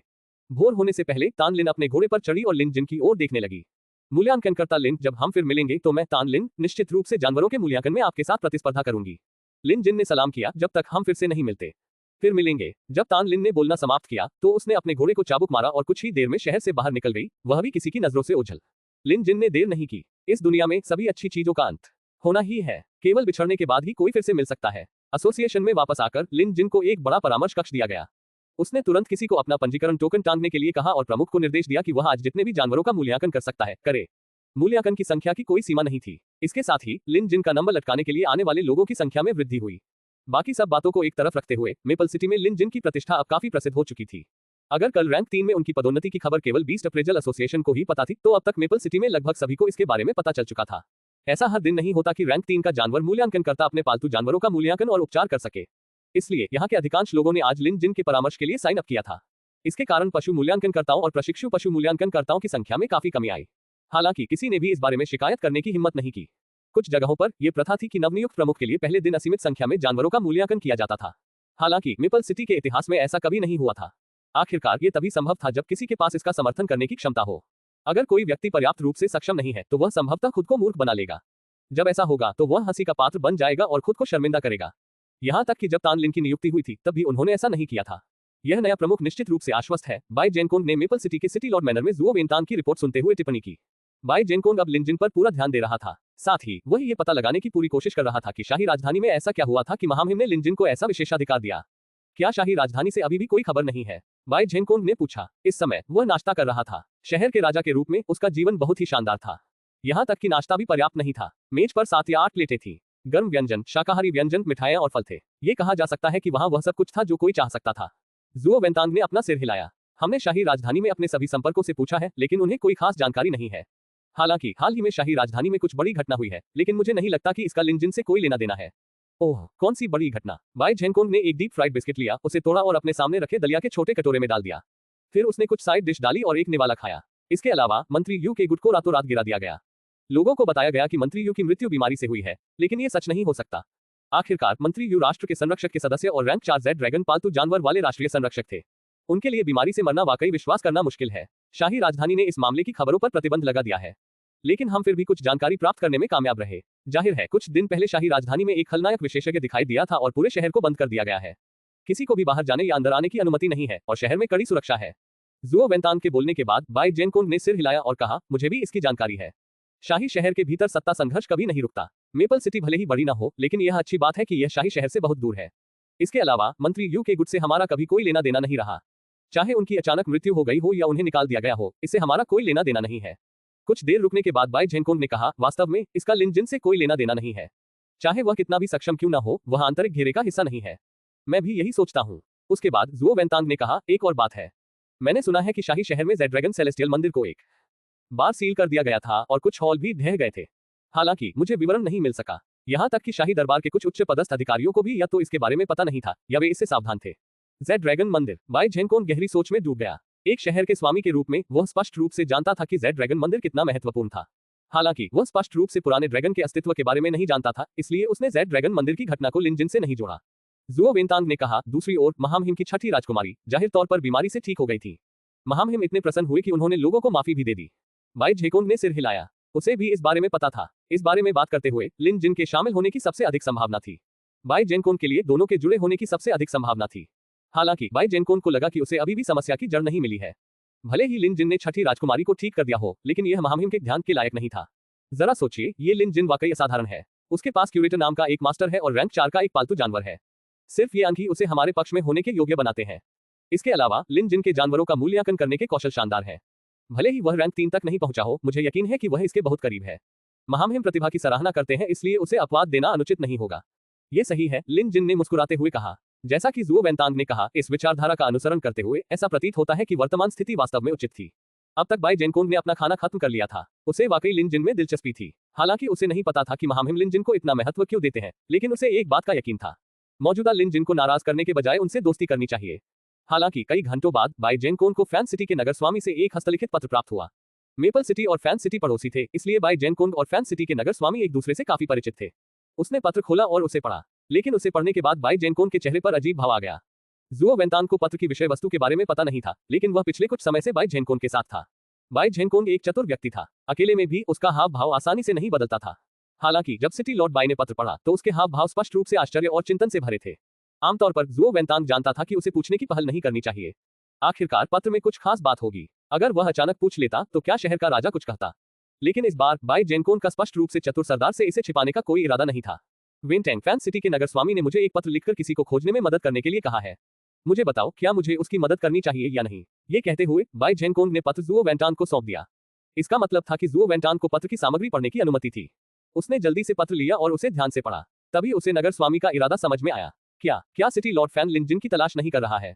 यही तो होना चाहिए। लिन जिन अभी शाही राजधानी से लौटा है और फैन सिटी एक ऐसी जगह है जहां से उसे गुजरना है। इसके अलावा पत्र में दावा किया गया है कि लिन जिन ने एक राक्षस को रखा और उसे अपने बेटे को नुकसान पहुंचाने दिया। ये स्पष्ट रूप से एक आरोप है। उद्धरण चिन्ह। जुओ वेंतांग एक चतुर व्यक्ति था। वह जानता था कि सिटी लॉर्ड फैन ने यह पत्र यह पुष्टि करने के लिए लिखा था कि वह जिस व्यक्ति की तलाश कर रहा था वह लिन जिन था। हालांकि कार्रवाई करने से पहले उसे बाई जेनकोंग को सूचित करना था। आखिरकार यह मेपल सिटी का क्षेत्र था और बाई जेनकोंग को सूचित न करना अशिष्टता होगी। सिटी लॉर्ड फैन बहुत सुरक्षात्मक व्यक्ति है। उनकी 4 बेटियां और केवल एक बेटा है। अब जब वह एक राक्षस द्वारा घायल हो गए हैं तो उनके लिए इस मामले को आगे न बढ़ाना असंभव है। मैं अनुमान लगा रहा हूं कि फैन सिटी के विशेषज्ञ पहले से ही मेपल सिटी में हैं, बाई जेनकोंग ने अपनी आंखों में एक विचारशील नजर के साथ कहा। जुओ वेंतांग ने कुछ सोचा और फिर कहा, नगरपालिका, आपको इस पर सहमत नहीं होना चाहिए। इस सवाल को अलग रखते हुए कि लिन जिन के पास राक्षस है या नहीं, अगर है भी तो हम उसे छू नहीं सकते। सिर्फ एक संरक्षक के रूप में उसकी पहचान ऐसी चीज नहीं है जिसे नगरपाल छू सके। ये तो बताने की जरूरत नहीं कि लिन जिन को महामहिम बहुत मानते हैं। उसे छूना सिर्फ मुसीबत को आमंत्रित करना होगा। बाई जेनकोंग ने मुस्कुराते हुए कहा, बेशक मुझे ये पता है, लेकिन समस्या यह है कि सिटी लॉर्ड फैन के बारे में मेरी समझ के आधार पर वह शायद मेरे जवाब का बिल्कुल भी इंतजार नहीं करेंगे। उन्हें निश्चित रूप से लगता है कि मुझे सूचित करने के लिए एक पत्र भेजना ही पर्याप्त है। फिर जुओ वेंतांग समझ गया, सिटी लॉर्ड फैन ने पहले ही अपना कदम उठा लिया होगा। मेपल सिटी के प्रतिनिधि के रूप में बाई जेनकोंग को इससे कैसे निपटना चाहिए, ये सवाल बाई जेनकोंग खुद से पूछना चाहता था। बिना कुछ सोचे समझे जुओ वेंतांग ने सिर झुकाया और कहा, सिटी लॉर्ड फैन की हरकतें खुद पर मुसीबत को आमंत्रित कर रही हैं। Lord city Lord, maple city के सिटी लॉर्ड और स्थानीय सरकार के रूप में आप कैसे खड़े होकर मेपल सिटी के नागरिकों को ऐसी अवांछित आपदा से पीड़ित होते हुए देख सकते हैं? ये शब्द चतुराई से कहे गए थे, लेकिन बाई जेनकोंग किस तरह का व्यक्ति था? वह स्वाभाविक रूप से जानता था कि जुओ वेंतांग का क्या मतलब था। मैं भी यही सोच रहा था। वेंतांग, आप करो, व्यक्तिगत रूप से करो। बाई जेनकोंग के आदेश पर जुओ वेंतांग ने आज्ञा का पालन किया और चला गया। जुओ वेंतांग के चले जाने के बाद बाई जेनकोंग ने फिर से पत्र उठाया और अपना सिर हिलाया। बुरे फैन, मैंने इस बार तुम्हारा बहुत बड़ा उपकार किया है। देखते हैं कि समय आने पर तुम मेरा कैसे शुक्रिया अदा करोगे। मेपल सिटी के बीस्ट अप्रेजल एसोसिएशन के बाहर पालतू पशुओं के साथ लोगों के कई समूह शत्रुतापूर्ण भावों के साथ आ रहे थे। ये लोग एक दूसरे को स्पष्ट रूप से जानते थे। उनकी मांसपेशियां उभरी हुई थी और उनकी सांस स्थिर थी। स्पष्ट रूप से वे साधारण लोग नहीं थे। यहाँ तक कि उनके पालतू जानवरों ने भी अपनी आभा को नियंत्रित कर रखा था, जिससे खतरनाक आभा निकल रही थी। वे फैन सिटी के विशेषज्ञ थे। उनमें से 20 से ज्यादा थे और उनमें से 10 के पास रैंक 3 के पालतू जानवर थे। वे सभी फैन सिटी के अधिकारियों में से कुलीन थे। वे न केवल विशेषज्ञ थे, बल्कि अपने साथ बहुत सारे शक्तिशाली रहस्यवादी यंत्र भी लाए थे। वे अच्छी तरह से तैयार थे। इसके साथ किसी व्यक्ति को आश्चर्यचकित करके नीचे गिराना आसान होना चाहिए। फिलहाल ये लोग मेपल सिटी के बीस्ट अप्रेजल एसोसिएशन के आसपास घूम रहे थे और इलाके का निरीक्षण कर रहे थे। उनमें से कुछ लोग अपने लक्ष्य के स्थान का पता लगाने के लिए भी अंदर गए थे। जल्द ही जानकारी मांगने वाला व्यक्ति वापस लौट आया। क्या तुम्हें वह मिला? हाँ, अब वह बीस्ट अप्रेजल एसोसिएशन शाखा का प्रमुख है। उसे ढूंढना आसान है। अध्यक्ष, हम तो क्या हुआ? उसने शहर के स्वामी को नाराज कर दिया, इसलिए हमें अभी भी उसे पकड़ना है। चलने के लिए तैयार हो जाओ। याद रखो, एक बार जब तुम उसे पकड़ लो तो तुरंत चले जाओ और फैन सिटी लौट आओ। जहां तक मेपल सिटी का सवाल है, शहर के स्वामी ने हमें पहले ही सूचित कर दिया है कि वह हस्तक्षेप नहीं करेंगे। चिंता मत करो, हम सभी अनुभवी हैं। भले ही वह व्यक्ति सक्षम हो, लेकिन वह हमारा मुकाबला नहीं कर सकता। ठीक है, संक्षेप में, जब हम बाद में हमला करेंगे तो अपनी पूरी ताकत लगाओ। सुनिश्चित करो कि कुछ भी गलत न हो। चर्चा के बाद समूह प्रवेश के लिए तैयार हो गया। हालांकि इस समय लोगों के एक दूसरे समूह ने उनका रास्ता रोक दिया। उनका नेतृत्व जुओ वेंतांग कर रहा था। सिटी लॉर्ड मैनर के मुख्य प्रबंधक के रूप में जुओ वेंतांग की ताकत निर्विवाद थी। न केवल उसके पास रैंक 3 का पालतू जानवर था, बल्कि उसका रक्त अनुबंध क्षेत्र भी 5वें क्षेत्र में था। अन्य लोग फैन सिटी के विशेषज्ञों को नहीं जानते होंगे, लेकिन वे जानते थे कि जुओ वेंतांग कौन थे। स्टीवर्ट जुओ, फैन सिटी समूह का नेता दंग रह गया। उसने संकोच से पूछा, स्टीवर्ट जुओ, क्या आप हमारी मदद करने आए हैं? उनकी राय में ये सबसे संभावित स्पष्टीकरण था। जुओ वेंतांग ने अपना सिर हिलाया। आप सभी फैन सिटी से आए हैं और अब खाने का समय हो गया है। क्या मैं आपको ड्रिंक पिलाऊं? फैन सिटी के विशेषज्ञों को एहसास हुआ कि अगर वह मदद करने के लिए यहाँ था तो वह पहले शराब पीने क्यों जाएगा। वह स्पष्ट रूप से उन्हें रोकने के लिए यहाँ था। उनके चेहरे पर उदासी छा गई। Chief steward Zhuo, city lord Fan ने सख्त आदेश जारी किया है कि किसी को भी हमें बाधित करने की अनुमति नहीं है। अगर चीफ स्टीवर्ड जुओ हमारी मदद नहीं करना चाहते हैं तो कृपया एक तरफ हट जाएं। हम अपना काम पूरा करने के बाद चीफ स्टीवर्ड जुओ को धन्यवाद देने के लिए वापस आएंगे। इसे पकड़ो। जुओ वेंतांग ने उन्हें रोकने के लिए हाथ बढ़ाया। मैं आज आपको रोकने के लिए यहाँ आया हूँ। यह आपके और सिटी लॉर्ड फैन के भले के लिए भी है। सज्जनों, चलो बात करने के लिए दूसरी जगह चलते हैं। फैन सिटी के विशेषज्ञ स्वाभाविक रूप से क्रोधित थे। वे उसकी बात नहीं सुन रहे थे, लेकिन समस्या ये थी कि जुओ वेंतांग पूरी तैयारी के साथ आया था। उनमें से 20 थे, लेकिन जुओ वेंतांग की एक ही ताली कम से कम 100 विशेषज्ञों को बुला सकती थी। उनमें से हर एक उनसे निपटने के लिए पर्याप्त शक्तिशाली था। बीस्ट अप्रेजल एसोसिएशन के प्रवेश द्वार पर अचानक इतने सारे लोगों का इस तरह से प्रकट होना मानो वे लड़ाई शुरू करने वाले हों, स्वाभाविक रूप से भीड़ को डराकर भगा दिया। कुछ बहादुर लोगों ने तो दूर से ही उन पर इशारा किया और एक दूसरे से फुसफुसाकर बातें की। सज्जनों, चलो, हमारे नागरिकों को मत डराओ। जुओ वेंतांग ने उन्हें जाने का इशारा किया। चूंकि जुओ वेंतांग ने ऐसा कहा था, इसलिए वे कुछ नहीं कर सकते थे। इससे कोई फर्क नहीं पड़ता कि वे कितने अनिच्छुक थे। केवल एक मूर्ख ही 20 लोगों को 100 विशेषज्ञों के विरुद्ध लड़ाएगा। नेता का चेहरा बदल गया। अंत में उसने दांत पीसते हुए कहा, स्टीवर्ड जुओ, इस पर अच्छी तरह से सोचो। हमारा सिटी लॉर्ड इसे कभी नहीं जाने देगा। कृपया। जुओ वेंतांग उदासीन दिख रहा था। ये जानते हुए कि वह अपना काम पूरा नहीं कर सकता, नेता ने उपहास किया और अपने आदमियों को वहां से ले गया। जुओ वेंतांग पूरे समय उनके साथ रहा क्योंकि उसे डर था कि ये लोग फिर से चक्कर लगाएंगे। किसी भी तरह से वह आज फैन सिटी के इन लोगों को अपनी मर्जी से काम नहीं करने दे सकते थे। जब वे शहर के एक सुनसान इलाके में पहुंचे जहां कोई नहीं था, तो नेता ने कहा, स्टीवर्ड जुओ, मैं आज जो कुछ भी हुआ उसे केवल सिटी लॉर्ड फैन को ही बता सकता हूं। मुझे उम्मीद है कि आपको आज अपने किए पर पछतावा नहीं होगा। जुओ वेंतांग को ऐसी धमकी का डर नहीं था, इसलिए वह जोर से हंस पड़ा। यह आप पर निर्भर है कि आप वापस आकर सिटी लॉर्ड फैन को क्या बताना चाहते हैं। मैं आपको सच बताता हूं, मैंने आज आपकी जान बचाई है और चाहे आप मुझ पर विश्वास करें या नहीं, आप भविष्य में निश्चित रूप से मेरे आभारी होंगे। हम चलो चले। नेता ने स्पष्ट रूप से जुओ वेंतांग के शब्दों को दिल पर नहीं लिया। जुओ वेंतांग उदासीन दिख रहा था। पुरुषों, फैन सिटी के इन सम्मानित मेहमानों का पीछा करो। उन्हें शहर से बाहर ले जाओ। जुओ वेंतांग को स्पष्ट रूप से स्पष्टीकरण देना पड़ा। वह हमेशा अपने काम में मेहनती रहा था। यही कारण था कि बाई जेनकोन उसके बारे में इतना अच्छा सोचता था। उदाहरण के लिए, उन्होंने आज बाई जेनकोन के निर्णय का पूर्ण समर्थन किया। वह लिन जिन को अपमानित करने की अपेक्षा फैन सिटी के नगर स्वामी को अपमानित करना अधिक पसंद करेगा। जुओ वेंतांग के पास वास्तव में लिन जिन के बारे में अपना निर्णय था। कुछ ऐसी बातें थी जिनके बारे में बाई जेनकोन को भी नहीं पता था। उदाहरण के लिए, जुओ वेंतांग के पास शाही राजधानी में क्या हुआ इसके बारे में अपुष्ट जानकारी थी। बहुत सोचने के बाद उसने बाई जेनकोन को इस बारे में न बताने का फैसला किया। आखिरकार ये बात पक्की नहीं थी और अगर उसने ऐसा किया तो मुसीबत उसके सामने आ सकती थी। हालांकि जुओ वेंतांग इसे अनदेखा नहीं कर सका। किंग सिटी में उनका एक अच्छा दोस्त था जिसने एक बार कहा था कि उसने किंग सिटी में एक सफेद वानर को जेड ड्रैगन से लड़ते देखा था। इसमें बहुत सारी जानकारी थी। जेड ड्रैगन पालतू जानवर निश्चित रूप से दुर्लभ जानवरों में से एक दुर्लभ जानवर था। यह जेड ड्रैगन किंगडम का प्रतीक था और केवल मुट्ठी भर लोगों के पास ही जेड ड्रैगन पालतू जानवर था। सफेद बंदर और जेड ड्रैगन लड़ रहे थे। क्या ये सफेद बंदर लिन जिन के बगल वाला बंदर हो सकता है? ये होना था। और जेड ड्रैगन कहां से आया? बिना किसी पुष्टि के जुओ वेंतांग केवल अनुमान लगा सकता था। जुओ वेंतांग ने अनुमान लगाया कि उस समय के दौरान मंत्री यू, जो सम्राट के बाद दूसरे स्थान पर था, बीमारी से मर गया था।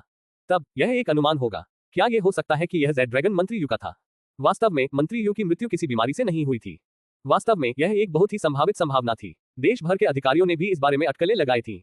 आखिरकार शाही दरबार का संघर्ष चाहे कितना भी गुप्त क्यों न हो, कुछ अफवाहें अंततः बाहर आ ही जाती हैं। इस मामले के बारे में रॉयल सिटी के अधिकारियों को कुछ अंदरूनी जानकारी जरूर थी, लेकिन किसी ने इस मामले पर बात करने या चर्चा करने की हिम्मत नहीं की। अन्य शहरों के अधिकारियों के लिए वे केवल अटकलें लगा सकते थे।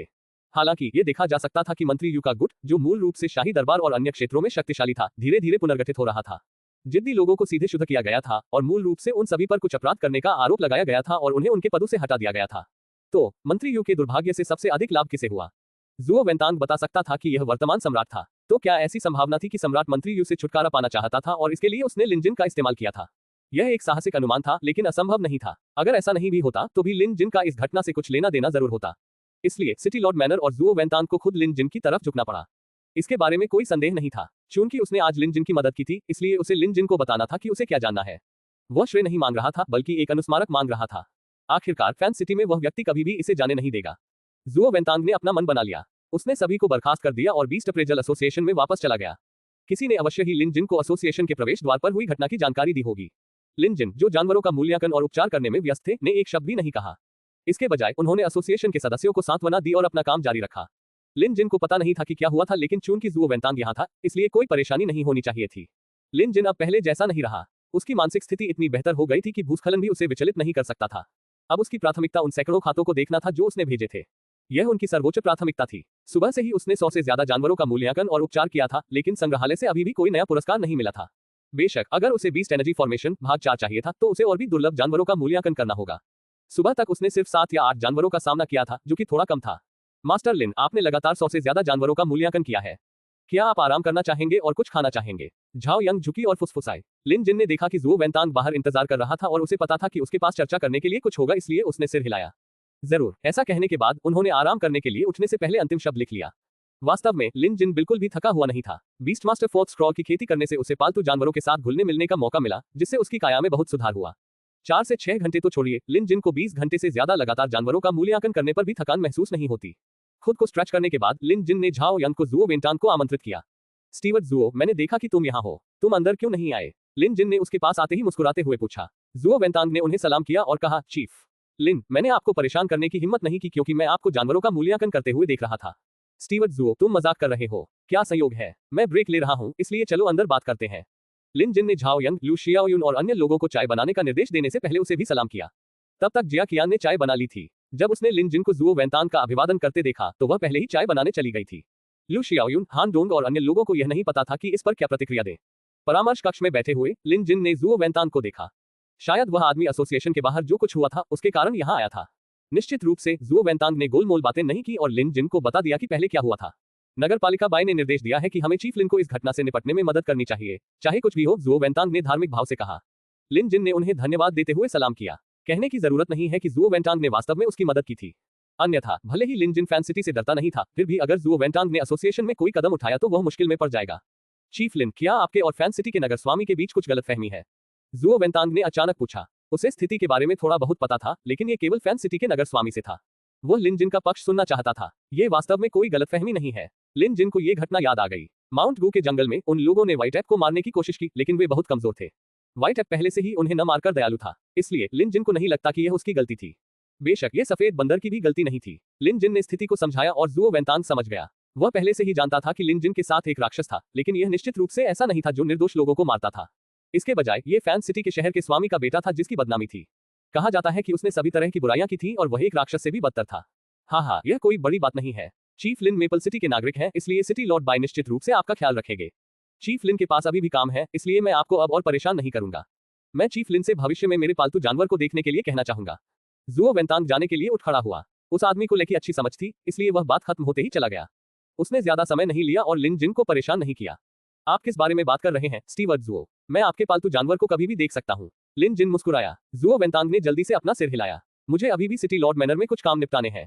क्यों न मैं आज रात ग्रेस पवेलियन में चीफ लिन को ड्रिंक पिलाऊं। ग्रेस पवेलियन मेपल सिटी में एक प्रसिद्ध स्थान था, लेकिन लिन जिन पहले कभी वहां नहीं गया था। हालांकि चूंकि ज़ुओ वेंतांग बहुत विनम्र था, इसलिए उसे अस्वीकार करना अच्छा नहीं होगा। धन्यवाद स्टीवर्ट ज़ुओ, लिन जिन ने कहा। लिन जिन के ऐसा कहने के बाद ज़ुओ वेंतांग ने कहा, तो चलो आज रात तक घर नहीं जाते जब तक हम नशे में न हो। अलविदा, अपना ख्याल रखना। लिन जिन उसे दरवाजे तक ले गया और परामर्श कक्ष में लौटने से पहले ज़ुओ वेंतांग को जाते हुए देखा। आज उसे ज़ुओ वेंतांग का एहसान चुकाना था और ज़ुओ वेंतांग एक ऐसा व्यक्ति था जिससे दोस्ती की जा सकती थी। लिन जिन ने फैन सिटी की घटना को दिल पर नहीं लिया। अतीत में शहर के स्वामी को अपमानित करना एक भयानक बात थी, लेकिन अब क्या लिन जिन शहर के स्वामी से डरेंगे? लिन जिन ने पहले भी जेड ड्रैगन सम्राट को नाराज किया था। एक साधारण शहर का राजा लिन जिन के लिए कुछ भी नहीं था। वह जो चाहे उसे करने दो। लिन जिन ने खुद को संभाला और मूल्यांकन करने में लग गए। उसकी किस्मत खराब नहीं थी। दोपहर में उसने जिस पहले जानवर का मूल्यांकन किया वह एक दुर्लभ जानवर था। जब तक सूरज पश्चिम में अस्त न हो जाए। सिटी गवर्नर के भवन के पास खड़े बाई जेनकोन को जब नवीनतम समाचार मिला तो वह क्रोधित हो गया और तुरंत बाहर निकल गया। गरुड़, बाई जेनकोन ने आदेश दिया और किसी ने तुरंत उन चीलों को ले आया जो नगरपाल के भवन में पाले गए थे। बाई जेनकोन ने ज़ुओ वेंतांग से कहा, वेंतांग मेरे साथ आओ। जैसे ही उसने बोलना समाप्त किया, ज़ुओ वेंतांग भी बिना कुछ बोले बाज पर सवार हो गया। वे दोनों शहर से बाहर उड़ गए। कुछ देर बाद वे शहर से 10 मील दूर एक मंडप में उतरे। लोग अक्सर दिन के समय यहाँ आराम करने आते थे, लेकिन इस समय यहाँ कोई नहीं था। लेकिन इस समय वहाँ केवल एक व्यक्ति बैठा था। वह फैन सिटी के सिटी लॉर्ड थे। ओल्ड फैन, बहुत दिनों से नहीं मिले। बाई जेनकोन उतरा और हंसा। बाई जेनकोन के शांत और मुस्कुराते चेहरे की तुलना में फैन सिटी का सिटी लॉर्ड स्पष्ट रूप से थोड़ा उदास था और उसकी अभिव्यक्ति बहुत बदसूरत थी। मंडप के बाहर एक अटेंडेंट खड़ा था। ये वही आदमी था जिसने आज सुबह समूह का नेतृत्व किया था। वह भी ज़ुओ वेंतांग को एक अप्रिय भाव से घूर रहा था। नगरपालिका बाई, मुझे आपका पत्र मिला है। पत्र मिलते ही मैं आपसे मिलने आया हूँ। हम पुराने परिचित माने जा सकते हैं और यहाँ हर कोई मेरा भरोसेमंद सहयोगी है। मुझे सच बताओ, वह लिन जिन वास्तव में कौन है? तुम उसके प्रति इतने सुरक्षात्मक क्यों हो? सिटी लॉर्ड फैन का गुस्सा अभी भी शांत नहीं हुआ था। उनके लहजे में सवालिया निशान था। नगर के राजा बाई को इससे कोई आपत्ति नहीं हुई, बल्कि वे मंडप में चले गए और बैठ गए। बूढ़े फैन, तुमने कहा कि हम पुराने परिचित हैं। चूंकि तुम मुझसे मिलने के लिए तैयार हो, इसका मतलब है कि मेरे शब्दों में कुछ वजन है। चूंकि तुम इसे सुनना चाहते हो, इसलिए मैं तुम्हें बता दूंगा। ये लिन जिन ऐसा व्यक्ति है जिसे तुम अपमानित नहीं कर सकते। नाराज मत हो और मुझे अपनी बात पूरी करने दो। अगर तुम्हें लगता है कि मैं गलत हूं तो तुम नाराज हो सकते हो। पवेलियन के बाहर ज़ुओ वेंतांग स्टीवर्ट फैन सिटी को देखकर मुस्कुरा रहा था। फैन सिटी का चेहरा अभी भी शत्रुतापूर्ण था। भाई लिन जिन के साथ मुसीबत मोल लेने जाने से पहले क्या आपको नहीं पता था कि वह राष्ट्र का संरक्षक था? जुओ वेंतांग ने धीरे से पूछा। वह आदमी दंग रह गया। ये स्पष्ट था कि वह नहीं जानता था। उन्हें सिर्फ इतना पता चला कि लिन जिन मेपल सिटी के बीस्ट अप्रेजल एसोसिएशन से एक बीस्ट अप्रेजल है, इसलिए उन्होंने अपने आदमी भेजे। उन्होंने और कुछ नहीं पूछा। हालांकि राष्ट्र के संरक्षक का जिक्र आते ही भाई लेन की पलकें झपकने लगी। वह जानता था कि राष्ट्र के संरक्षक का क्या मतलब होता है। केवल रैंक 4 के पालतू जानवर रखने वाले ही इसमें शामिल होने के योग्य थे। एक बार शामिल होने के बाद वे राष्ट्र के संरक्षक बन जाते थे। कोई केवल उनकी स्थिति की कल्पना कर सकता है। वह लिन जिन राष्ट्र के संरक्षक का संरक्षक है। आदमी ने बड़ी आंखें करके पूछा। जुओ वेंतांग मुस्कुराया और चुप रहने का इशारा किया। चलो सुनते हैं कि सिटी लॉर्ड बाई क्या कहना चाहता है। बाई झेनकोंग ने विस्तार से नहीं बताया, लेकिन फिर भी फैन सिटी के 2 शहर के स्वामी अचंभित थे। सिर्फ ये तथ्य कि महामहिम ने अपवाद बनाने और लिन जिन को रैंक 3 जानवर मूल्यांकनकर्ता के रूप में पदोन्नत करने के लिए एक शाही आदेश जारी किया था, फैन सिटी के शहर के स्वामी की रीढ़ में सिहरन पैदा करने के लिए पर्याप्त था। उसके बेटे का सिर्फ एक पैर टूटा था और वह अभी भी ठीक हो सकता था। ज्यादा से ज्यादा उसे अपने पैर हिलाने में परेशानी होगी। अब जब उसने इस बारे में सोचा तो उसे लगा कि यह कोई बड़ी बात नहीं है। आखिरकार उसका बेटा मरा नहीं था। भले ही वह मर गया हो, फिर भी वह लिन जिन से बदला नहीं ले सकता था। जो कोई भी शहर का सरदार बन सकता है, वह मूर्ख नहीं है। कुछ सोचने के बाद शहर के सरदार फैन को पता था कि उसे क्या करना है। उसने बाई जेनकोन की ओर देखा, खड़ा हुआ और सलाम किया। आया ओल्ड फैन, तुम क्या कर रहे हो? बाई जेनकोन मुस्कुराया। अपने सवाल के बावजूद वह जानता था कि ओल्ड फैन इस तरह से क्यों व्यवहार कर रहा था। नगरपाल फैन ने झुककर कहा, भाई बाई, मैं आपका एहसानमंद हूँ। अगर आपने मुझे रोकने के लिए किसी को नहीं भेजा होता तो मैं बड़ी मुसीबत में पड़ सकता था। बेशक ये बड़ी मुसीबत होगी। वह सिर्फ फैन सिटी का शहर का स्वामी था। जेड ड्रैगन किंगडम में 16 शहर और 16 शहर के स्वामी थे। महामहिम के लिए उनके स्तर के किसी व्यक्ति से निपटना आसान होगा। अगर यह मामला आगे बढ़ा तो निश्चित रूप से सिटी लॉर्ड फैन को नुकसान उठाना पड़ेगा। इसके अलावा सिटी लॉर्ड फैन कोई बेवकूफ नहीं था। लिन जिन उतना सरल नहीं था जितना बाई जेनकोंग ने उसे बताया था। एक संभावना थी कि बाई जेनकोंग को पता नहीं था या बाई जेनकोंग ने उसे सच नहीं बताया था। लेकिन कोई बात नहीं, लिन जिन को छुआ नहीं जा सकता था। उसे वापस आने के बाद जांच करने और स्थिति का पता लगाने का कोई रास्ता खोजना था। जहां तक उसके बेटे का सवाल है तो वह सिर्फ खुद को ही दोषी ठहरा सकता है कि उसने उसे पर्याप्त रूप से अनुशासित नहीं किया। यह अच्छी बात थी कि इस बार वह घायल हो गया। संयोग से इस बार झाओ परिवार और हुआंग परिवार भी शामिल थे। इस बार वह इन दोनों परिवारों पर हमला करेगा और कुछ मुआवजा प्राप्त करेगा। समझदार लोगों को अपनी सांसें बर्बाद करने की जरूरत नहीं थी। सिटी लॉर्ड फैन अब पहले की तरह उदास नहीं था। इसके बजाय वह सिटी लॉर्ड बाई के साथ बातचीत करते हुए मुस्कुरा रहा था। मंडप के बाहर जुओ वेंतांग चिंतित होकर आसमान की ओर देख रहा था। आखिरकार उसने लिन जिन को आज रात शराब पीने के लिए आमंत्रित किया था। सौभाग्य से सिटी लॉर्ड फैन और सिटी लॉर्ड बाई ने बहुत देर तक बातचीत नहीं की। कुछ शब्दों का आदान प्रदान करने के बाद वे उठे और एक दूसरे को अलविदा कहा। शहर का राजा फान अपने बाज पर उड़ गया। बाई झेनकोंग अच्छे मूड में था। इस बार मैं ओल्ड फैन से एक एहसान वसूल कर लूंगा। बाई झेनकोंग स्पष्ट रूप से अच्छे मूड में थी। सबसे पहले लिन जिन व्यवहार कुशल था और दूसरी बात लिन जिन आभारी था। बस इतना ही काफी था। जुओ वेंतांग चिंतित था, लेकिन उसने इसे अपने चेहरे पर जाहिर नहीं होने दिया। रास्ते में उसने बाई जेनकोंग को बताया कि उसने लिन जिन को ड्रिंक पिलाई थी। ऐसा कोई तरीका नहीं था जिससे वह ऐसी बात छिपा सके। वह इसे छिपा भी नहीं सका। बाई झेनकोंग कोई साधारण व्यक्ति नहीं था। हालांकि जुओ वेंटांग ने कई काम संभाले थे, लेकिन इसमें कोई संदेह नहीं था कि जुओ वेंटांग ही बाई झेनकोंग के अधीन काम करने वाला अकेला व्यक्ति नहीं था। यदि लिन जिन को गुप्त रूप से शराब पिलाने की खबर बाई जेनकोंग के कानों तक पहुंची, भले ही जुओ वेंटांग का कोई गुप्त उद्देश्य न हो, फिर भी शहर के स्वामी को संदेह हो सकता है। यदि ऐसा है तो उसे उदार होना चाहिए और उसे कोई स्वार्थी इरादा नहीं दिखाना चाहिए। निश्चित रूप से बाई जेनकोंग इस खबर को सुनकर स्तब्ध रह गया और फिर मुस्कुराया। वेंतांग, तुमने सही काम किया। लिन जिन के पास बहुत सारे रहस्य हैं और यहाँ तक कि महामहिम भी उस पर विशेष ध्यान दे रहे हैं। उसके साथ बातचीत करना सही काम है। अगर मेरी विशेष स्थिति न होती तो मैं उसे एक ड्रिंक जरूर देता। जुओ वेंतांग ने तुरंत जवाब दिया, नगरपालिका, इसीलिए मैंने उनसे संपर्क किया। अगर मुझे कुछ पता चला तो मैं तुरंत आपको इसकी सूचना दूंगा। ठीक है। आप लोग कहाँ मिल रहे हैं? ग्रेस पवेलियन, ग्रेस मंडप। मेपल सिटी में ग्रेस टॉवर को एक उच्च श्रेणी का मनोरंजन स्थल माना जाता था। कुछ जगहों पर ये या तो पीने या खाने के लिए था, लेकिन ग्रेस टॉवर में पीने और खाने के लिए महत्वपूर्ण होने के साथ साथ यह जगह अपने विभिन्न गायकों और नर्तकियों के लिए और भी अधिक प्रसिद्ध थी। उनमें से कई थे और वे सभी आश्चर्यजनक सुंदरियां थीं। बाहर से कई मेहमान भी इसकी प्रतिष्ठा के कारण यहाँ आते थे, पीने या भोजन का स्वाद लेने के लिए नहीं, बल्कि ग्रेस टॉवर के गायकों और नर्तकियों की एक झलक पाने के लिए। लिन जिन ने इस जगह के बारे में पहले भी सुना होगा, लेकिन वह वहां कभी नहीं गया था। उसके पास इतनी अतिरिक्त नकदी थी ही नहीं। चूंकि इस बार जुओ वेंटांग उसका इलाज कर रहा था, इसलिए वहां जाने में कोई बुराई नहीं थी। ऐसा नहीं था कि जुओ वेंटांग को यह जगह पसंद थी, लेकिन वह इस वैकल्पिक दुनिया के वेश्यालयों का अनुभव करना चाहता था। जब एसोसिएशन बंद होने वाला था, लिन जिन वहां से नहीं गया। उसने केवल इतना कहा कि जुओ वेंतांग आज रात उनका इलाज कर रहा है। इस तरह के सामाजिक आयोजन के लिए किसी को साथ लाना सुविधाजनक नहीं था। यहाँ तक कि पालतू जानवरों को भी अंदर आने की अनुमति नहीं थी। उन्हें केवल अस्थायी रूप से बाहर बने जानवरों के बाड़ों में ही रखा जा सकता था। इसलिए झाओ यंग, लू शियाओयुन और बाकी लोग चतुराई से चले गए। उनमें से कुछ के बीच अब एक दूसरे के साथ बहुत अच्छे संबंध थे। इसलिए उनके जाने के बाद उन्होंने धीरे से मास्टर लिन के गंतव्य पर चर्चा की। हान डोन को पता था। उसने एक पल सोचा और कहा, फेंग्या। Grace pavilion. लू शियाओयुन इस जगह को जानता था। उसका भाई लू यून्हे पहले भी वहां आ चुका था और वह अक्सर वहां आता था। जिया कियान को भी पता था कि ग्रेस टॉवर किस तरह की जगह है। वह मुस्कुराए और कुछ नहीं बोली। दूसरी ओर झाओ यंग को ज्यादा कुछ नहीं पता था। वह एक किताबी कीड़ा थी जो अकेले पढ़ना पसंद करती थी। अब तक मेपल सिटी में कई ऐसे इलाके थे जहां वह नहीं गई थी, इसलिए उसे नहीं पता था कि ग्रेस टॉवर कहां है या दरवाजा कहां खुलता है। झाओ यंग कितनी शुद्ध थी, ये देखकर लिu शियाओयुन और जिया कियान को भी उसके साथ मजाक करने का ख्याल आया। उन्होंने तुरंत उसे एक तरफ खींच लिया और उसके कान में फुसफुसाया। यह अज्ञात था कि लिu शियाओयुन और जिया कियान ने झाओ यंग से क्या कहा, लेकिन झाओ यंग का चेहरा उनके शब्दों से लाल हो गया। बेशक हान डोंग ने ऐसा दिखावा किया कि उसने कुछ भी नहीं सुना या देखा। मुझे मास्टर लिन के चरित्र पर पूरा भरोसा है। अगर मैं जाता भी हूं तो केवल इसलिए क्योंकि किसी ने मुझे वहां पीने और बातचीत करने के लिए बुलाया है, हान डोंग ने खुद से कहा। हान डोंग के लिए लिन जिन एक महान चरित्र और शानदार कौशल वाला व्यक्ति था। वह लंबे समय से उसका आध्यात्मिक सहारा बन गया था और उसे अपना आदर्श मानता था। इसलिए चाहे कुछ भी हो जाए, हान डोंग कभी भी यह विश्वास नहीं करेगा कि उसका गुरु लिन उस तरह का व्यक्ति था। बेशक लिन जिन को कोई अंदाजा नहीं था कि ये प्रशिक्षु क्या सोच रहे थे। शांग एर शुरू में थोड़ी देर और रुकना चाहती थी, लेकिन लिन जिन ने उसे घर जाने के लिए मना लिया। जबकि शांग एर अपनी सुरक्षा के बारे में चिंतित थी, लिन जिन ने उसे बताया कि मेपल सिटी में ये युझो के अलावा कोई भी उसके लिए खतरा पैदा नहीं कर सकता। शांगेर को इस बात पर विश्वास हो गया और वह आज्ञाकारी होकर घर लौट आए। आज लिन जिन ने लोगों से मेपल सिटी में एक उपयुक्त निवास की तलाश करने के लिए कहा था। वह दूसरी जगह जाने के लिए तैयार था। उसका वर्तमान स्थान बहुत तंग था और वह बिल्कुल भी फिट नहीं हो सकता था। हालांकि रहने के लिए जगह ढूंढना कुछ ऐसा नहीं था जो कम समय में मिल जाए। जुओ वेंटांग सिटी लॉर्ड के हवेली का मुख्य प्रबंधक था। अन्य स्थानों की तो बात ही छोड़िए, कम से कम स्थानीय क्षेत्र में तो उसके बहुत सारे संपर्क होंगे। उसे देखना था कि क्या जुओ वेंटांग उसके लिए इस समस्या को हल करने का कोई तरीका सोच सकता है। जैसे ही वह सोच रहा था, जुओ वेंटांग आ पहुंचा। चीफ लिन, आपको इंतजार कराने के लिए क्षमा करें। मैं बाद में 3 ड्रिंक्स लेकर खुद को सजा दूंगा, जुओ वेंतांग ने आते ही कहा। जुओ वेंतांग ने आते ही पूछा। लिन जिन को पता चल गया कि वह आदमी यात्रा से थका हुआ था और शायद अभी अभी किसी काम से लौटा था। स्टीवर्ट जुओ, आप मजाक कर रहे होंगे। यदि आप व्यस्त हैं तो हम किसी और दिन पी सकते हैं, लिन जिन ने ईमानदारी से कहा और जुओ वेंतांग बता सकता था कि लिन जिन व्यंग्य नहीं कर रहा था। मैं चाहे कितना भी व्यस्त क्यों न हो, लेकिन इसकी तुलना चीफ लिन के साथ शराब पीने से कैसे की जा सकती है। चलो रास्ते में बातें करते हैं, जुओ वेंतांग ने उत्साह से कहा।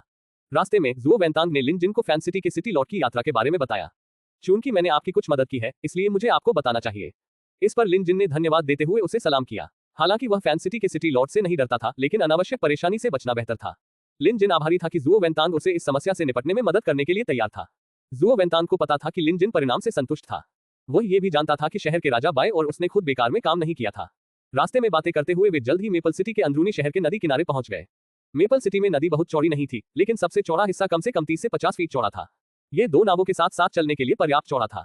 हालांकि नदी बहुत बड़ी नहीं थी, लेकिन ये साफ थी। मेपल लीफ नदी के दोनों किनारों पर लालटेन लटकाए गए थे। चांदनी और मोमबत्ती की रोशनी नदी की सतह को रोशन कर रही थी। नदी के दोनों किनारों पर दुकानें लगी हुई थीं, लेकिन इस समय उनमें से बहुत कम ही रोशन थी। ग्रेस पवेलियन उनमें से एक था। दूर से देखने पर ग्रेस पवेलियन की रोशनी निश्चित रूप से सबसे चमकदार थी। इसमें कुल 5 मंजिलें थीं और ये लालटेन के छल्लों से घिरा हुआ था।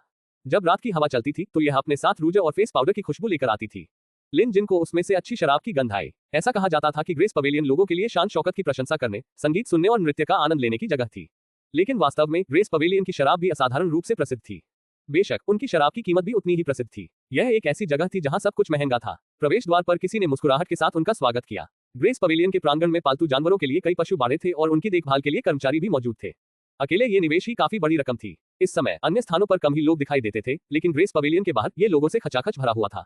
जो लोग गंदे कपड़े पहने हुए थे या साधारण कपड़े पहने हुए थे, उन्हें अंदर जाने से रोक दिया गया था। हालांकि जुओ वेंटांग कोई साधारण व्यक्ति नहीं था। ग्रेस पवेलियन के लोगों ने दूर से ही जुओ वेंटांग को देखा और तुरंत उनका स्वागत करने के लिए दौड़ पड़े।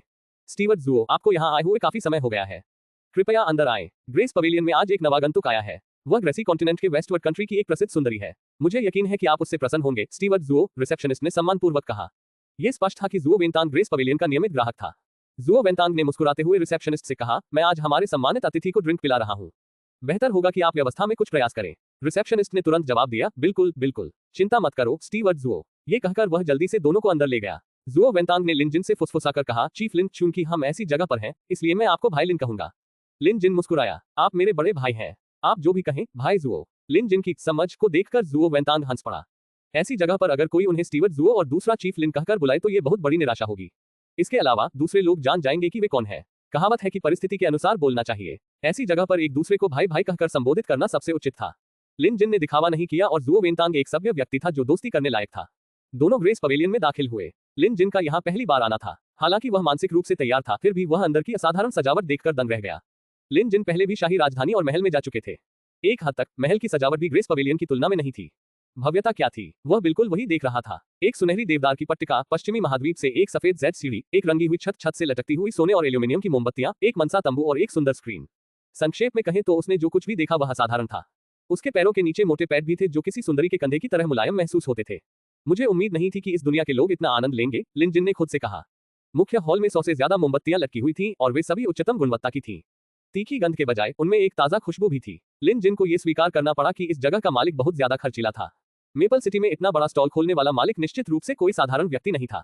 हालांकि ये सिर्फ एक विचार था, वह सिर्फ उत्सुक था। फिर भी चूंकि ज़ुओ वेंतांग अक्सर यहाँ आता था, इसलिए हो सकता है कि उसका भी इस व्यवसाय में हिस्सा हो। हालांकि लिन जिन ऐसा सवाल कभी नहीं पूछेगा।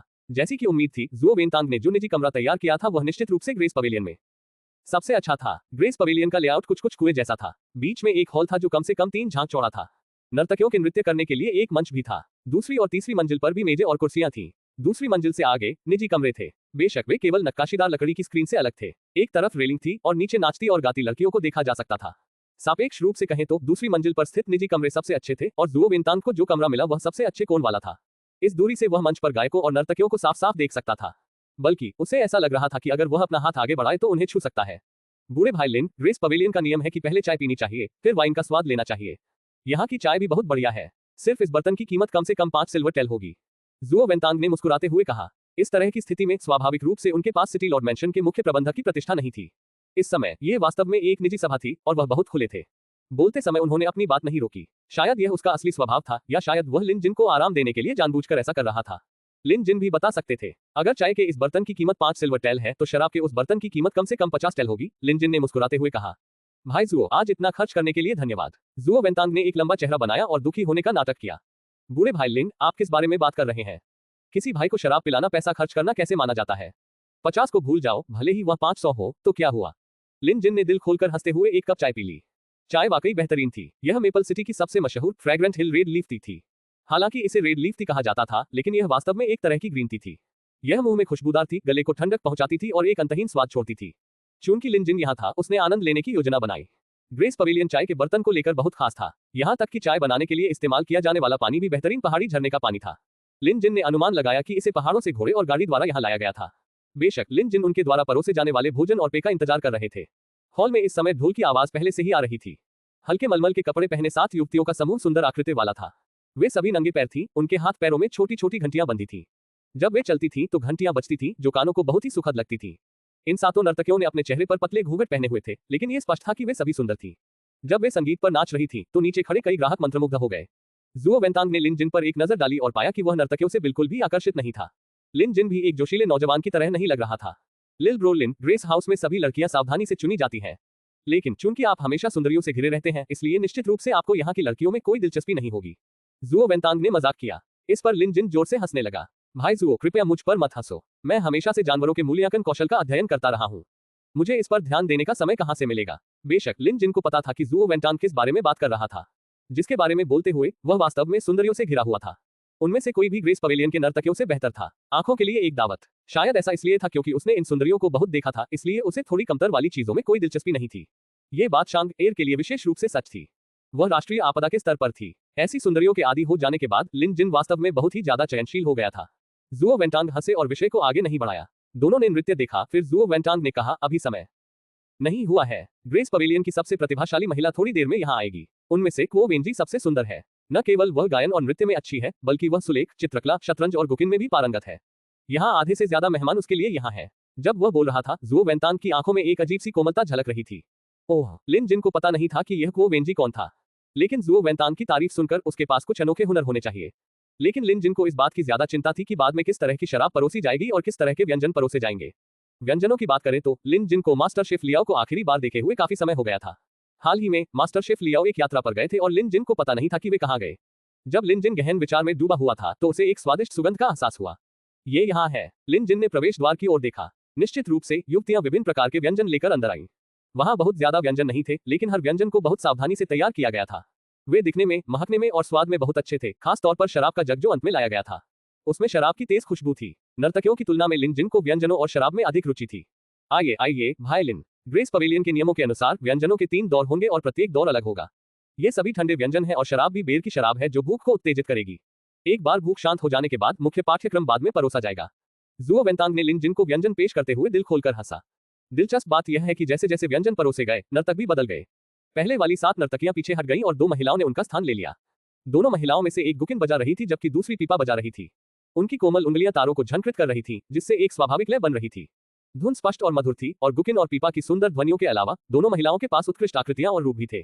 उसी समय नीचे की व्यक्तिगत सीटों और निजी कमरों में व्यंजन परोसे जाने लगे। यह स्पष्ट था कि यह ग्रेस पवेलियन का नियम था। इसे अजमाएं। जुओ वेंतांग ने लिन जिन को अपनी चॉपस्टिक लेने के लिए आमंत्रित किया और लिन जिन ने मना नहीं किया। उसने एक हरी फली उठाई और उसे चखने से पहले उसे सूंघा। ये वाकई बहुत स्वादिष्ट थी। फिर उसने गोमांस का एक टुकड़ा उठाया और उसे सॉस में डुबोया। उसे आश्चर्य हुआ कि वह इतना नरम था कि एक ही बार में पिघल गया। अद्भुत। बाकी सब कुछ एक तरफ रखते हुए केवल ग्रेस पवेलियन के व्यंजनों ने ही लिन जिन को उच्च प्रशंसा अर्जित की थी। बेर वाइन को दोबारा चखने पर पता चला कि यह पूरी तरह से उनकी उम्मीदों पर खरा उतरा। तभी लिन जिन को कुछ महसूस हुआ। खाना खाते समय उसने बाहर देखा। गुकिन बजा रही दो महिलाएं वह नहीं थी जिन्हें वह ढूंढ रहा था। इसके बजाय वह एक मेहमान को देख रहा था जो अभी अभी अंदर आया था। मेहमान ने स्पष्ट रूप से झोंकझोंक से आए किसी व्यक्ति की तरह कपड़े नहीं पहने थे।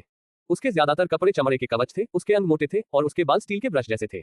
उसका माथा उभरा हुआ था और जब वह चलता था तो उससे एक दबंग आभा निकलती थी। लिन जिन ने उसे घूर कर देखा, उसके रूप के कारण नहीं बल्कि उससे निकल रही हल्की राक्षसी आभा के कारण। लिन जिन अब राक्षसी आभा के प्रति बेहद संवेदनशील हो गया था, खासकर बीस्टमास्टर फोर्थ स्क्रॉल की खेती करने के बाद। भले ही आभा अच्छी तरह से छिपी हुई हो, लिन जिन अभी भी इसका पता लगा सकता था। यह व्यक्ति अकेला नहीं था, वह किसी के पीछे चल रहा था। उस व्यक्ति में कोई राक्षसी आभा नहीं थी, लेकिन उसने स्पष्ट रूप से बीस्टमास्टर स्क्रॉल की खेती की थी, जो उसके पालतू जानवर के साथ एक हो गया था। अपनी आध्यात्मिक दृष्टि का उपयोग करते हुए लिन जिन उस व्यक्ति के शरीर पर एक राजा सांप की धुंधली आकृति देख सकता था। लिन जिन पश्चिमी क्षेत्र के किंग कोबरा के बारे में जानते थे। यह एक बेहद जहरीला और क्रूर सांप था। उनमें से कुछ 100 फीट तक लंबे हो सकते थे और उनके पास मोटे शल्क होते थे। जब वे रेंगते थे तो वे आसानी से घरों और दीवारों को तोड़ सकते थे। इसके अलावा ये सांप 300 फीट दूर तक आसानी से जहर उगल सकते थे। वे सबसे क्रूर और खतरनाक थे। घास वाले महाद्वीप में भी पश्चिमी राजा सांप अत्यंत दुर्लभ थे। वे केवल महाद्वीप के पश्चिमी क्षेत्र में ही मौजूद थे और उनकी संख्या बहुत कम थी। हालांकि उनमें से हर एक गोबी रेगिस्तान का अधिपति था। इन्हें राजा सांप के नाम से भी जाना जाता था क्योंकि ये अनोखे जानवर थे जिनके साथ केवल शिलियांग राजघराने के लोग ही रक्त संबंध बना सकते थे। लिन जिन ने इसके बारे में किताबों में पढ़ा था। वह इन लोगों के पहनावे से यह अनुमान लगाने में सक्षम था। भाई लिन, क्या हुआ? जुओ वेंतांग ने लिन जिन को रेलिंग से नीचे देखते हुए देखा। पहले तो उसे लगा कि वह जीथर बजा रही महिला को देख रहा है, लेकिन जल्द ही उन्हें एहसास हो गया कि मामला ऐसा नहीं था। कुछ नहीं, मैंने तो बस कुछ घास महाद्वीप के मूल निवासियों को देखा और जिज्ञासावश उन पर नजरें गड़ा दी। लिन जिन ने पीछे मुड़कर देखा। उसके शब्दों के बावजूद लिन जिन अभी भी ग्रासी महाद्वीप के मूल निवासियों की आभा को महसूस करने की कोशिश कर रहा था। जिसके पास राक्षसी आभा है वह अवश्य ही राक्षस होगा। इसके अलावा इस राक्षस में जानलेवा आभा थी, इसलिए सतर्क रहना बेहतर था। हालांकि मूल निवासी विदेशी थे, लेकिन वे संपन्न थे, इसलिए उन्हें दूसरी मंजिल पर ले जाया गया। लिन जिन को अगले कमरे में उनकी उपस्थिति का आभास हो गया। उसने अपनी आभा को छिपाते हुए जुओ वेंतांग के साथ खुशी खुशी बातचीत जारी रखी। हालांकि वह पहले से ही पड़ोस के मूल निवासियों से सावधान था। यदि वे यहाँ मनोरंजन के लिए आए थे तो इस तरह के जानलेवा माहौल की कोई आवश्यकता नहीं थी। उसका तो कहना ही क्या, यहाँ तक कि जुओ वेंतांग भी इस हत्या के इरादे को महसूस कर सकता था।